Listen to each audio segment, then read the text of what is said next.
यह कहानी है 15 साल की रिया की, जो अपने छोटे भाई वीर और अपनी सबसे अच्छी दोस्त अनन्या के साथ एक छोटे से शहर में रहती थी। रिया को रोमांचक कहानियां वो सुनना और रहस्य सुलझाना बहुत पसंद था।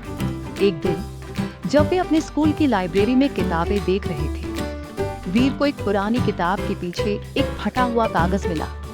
उस पर एक नक्शा था जो पास के जंगल में एक छिपे हुए खजाने की ओर इशारा करता था।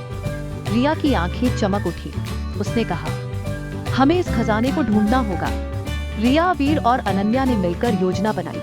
नक्शा बहुत पुराना था, लेकिन उसमें कुछ निशान और संकेत थे, जैसे एक टेढ़ा मेढ़ा रास्ता, एक नदी और एक बड़ा पत्थर। अनन्या, जो गणित में बहुत तेज थी, ने नक्शे के संकेतों को समझने में मदद की। वीर ने अपने छोटे बैग में रस्सी, एक कंपास और कुछ बिस्किट रखी।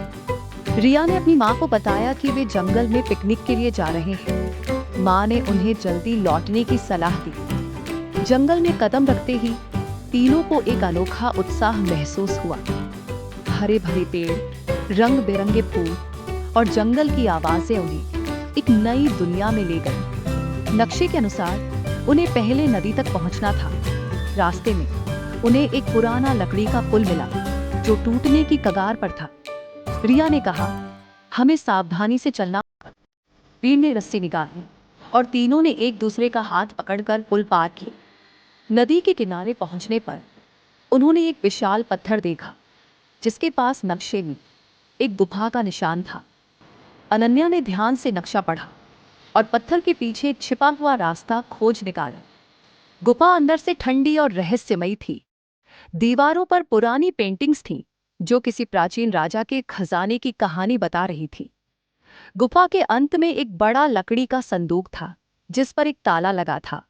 ताले पर एक पहेली लिखी थी, वह क्या है जो तुम्हारे पास है पर तुम उसे देख नहीं सकते, लेकिन वह तुम्हें हमेशा साथ देता है। तीनों ने मिलकर सोचना शुरू किया।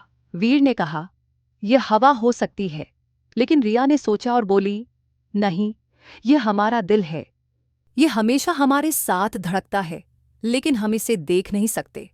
अनन्या ने ताले पर दिल शब्द को उकेरा और ताला खुल गया। संदूक में सोने चांदी के सिक्के नहीं, बल्कि पुरानी किताबें, नक्शे और एक चमकदार लाल रत्न था। किताबों में लिखा था कि यह खजाना ज्ञान और साहस का प्रतीक है। रिया ने कहा, यह खजाना हमें सिखाता है कि असली धन ज्ञान और हिम्मत में है। तीनों ने रत्न और एक किताब अपने साथ ली और बाकी चीजें गुफा में सुरक्षित छोड़ दीं। जब वे घर लौटे तो उन्होंने रत्न को स्कूल की लाइब्रेरी में दान कर दिया, ताकि वहां और किताबें खरीदी जा सके। उनके शिक्षक ने उनकी हिम्मत की तारीफ की और कहा, तुमने न सिर्फ खजाना ढूंढा, बल्कि अपने लिए और दूसरों के लिए एक नई राह बनाई। सीख रिया, वीर और अनन्या ने उस दिन समझा कि असली खजाना पैसे या चमकती चीजों में नहीं, बल्कि दोस्ती, हिम्मत और ज्ञान में होता है। उनकी यह छोटी सी यात्रा उनके लिए एक बड़ा सबक बन गई और वे हमेशा इस रोमांच को याद रखते थे।